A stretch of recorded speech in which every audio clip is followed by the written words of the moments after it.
Olá! Hoje a gente vai mergulhar em uma das narrativas mais intensas e, sem dúvida, mais profundas de toda a Escritura, a prova de fé de Abraão. É uma daquelas histórias que nos fazem parar e pensar sobre os limites da confiança e o verdadeiro sentido da entrega. E para a gente entender a profundidade do que aconteceu com Abraão, a revista Homens dos Quais o Mundo Não Era Digno nos dá uma chave. Ela diz que a fé amadurece em estágios. Pensa bem, juízo, milagre e, por fim, a prova suprema. A jornada de Abraão é o retrato perfeito desse processo. E este slide, nossa, ele resume o choque da história toda. A gente sai da lição 6, que fala do milagre, e cai direto na lição 7. De um lado, a alegria de uma promessa impossível se tornando realidade. Do outro, uma ordem que parece apagar tudo isso. É a passagem do auge da alegria para a agonia da prova. Então vamos começar pelo começo, Pelo milagre. Porque sem a imensa alegria do presente, não daria para entender o peso gigantesco do sacrifício que foi pedido. A lição 6 deixa bem claro, Isaac não era só um filho, ele era a prova viva do impossível. Pensa só, Abraão com 100 anos, Sara com 90. A natureza dizia que não tinha mais como, mas a promessa de Deus disse sim. Isaac era literalmente um milagre andando pela casa. E as palavras de Sara capturam essa emoção perfeitamente. O nome Isaac, afinal, quer dizer riso. E não era um riso de deboche, era um riso de pura felicidade, de espanto. É a alegria que encheu uma casa que esperou décadas por isso. Guarde bem essa sensação, porque ela torna o que vem a seguir ainda mais dramático. E então a história dá uma virada de 180 graus. Agora a gente mergulha de cabeça na lição 7, onde essa fé, que nasceu de um milagre, é levada ao seu limite absoluto.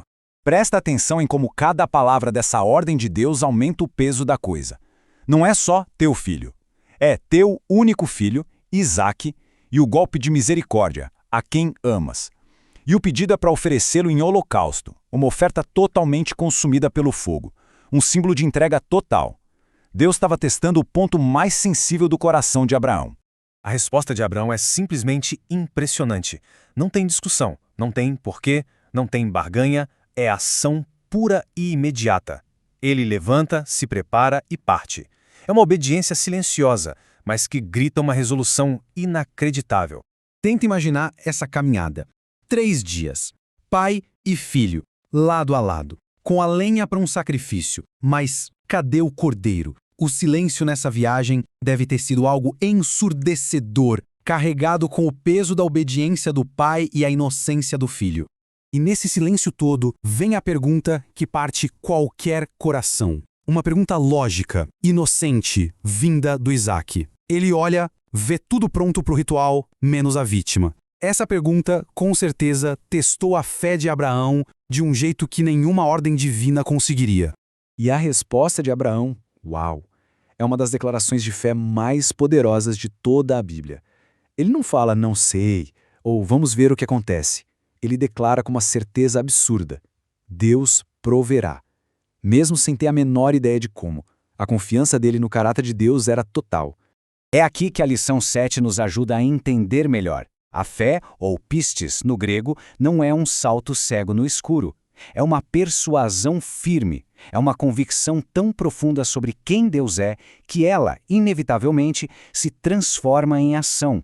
A obediência de Abraão era só a parte visível da sua convicção invisível. E agora a gente chega no clímax da história. A longa jornada termina e aquela fé precisa se transformar no ato final de entrega. Cada passo é lento, deliberado, construir o altar, arrumar a lenha, amarrar o próprio filho, e vale lembrar que Isaac já era um jovem forte. Ele poderia ter resistido, mas ele se submete.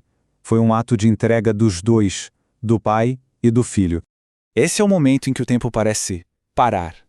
A mão está no ar, a faca pronta. No coração de Abraão, o sacrifício já tinha sido feito. Ele entregou absolutamente tudo. A obediência foi completa. E é nesse exato instante, no ponto máximo da rendição, que o céu intervém, e a prova se transforma em provisão. A voz divina ecoa e para a mão de Abraão. A prova acabou. Fica claro que Deus não queria a morte de Isaac. Ele queria a fé de Abraão. E então, a própria profecia de Abraão se cumpre. Deus proverá. Um cordeiro aparece E a aliança não é só restaurada, ela é reafirmada com o juramento do próprio Deus. Então, depois de tudo isso, o que fica pra gente? Qual é o legado duradouro dessa prova tão extrema no Monte Moriá? A conclusão da lição 7 nos mostra que essa história deixa um legado de uma fé que confia mesmo sem ver, de coragem para encarar o impensável e de uma obediência que age apesar do custo. Abraão se torna um verdadeiro farol para qualquer jornada de fé. No final das contas, a prova não destruiu a promessa. Pelo contrário, ela solidificou. A fé de Abraão foi validada, e o legado que ele construiu com tanto sacrifício estava agora pronto para ser passado adiante, para o filho que foi poupado, o herdeiro do milagre. E isso nos leva direto para o nosso próximo estudo, que será focado na lição 8, Isaque, o herdeiro da promessa. Vamos ver como ele carrega esse legado tão pesado e tão precioso. A história, claro, continua. Obrigado por acompanhar essa análise com a gente.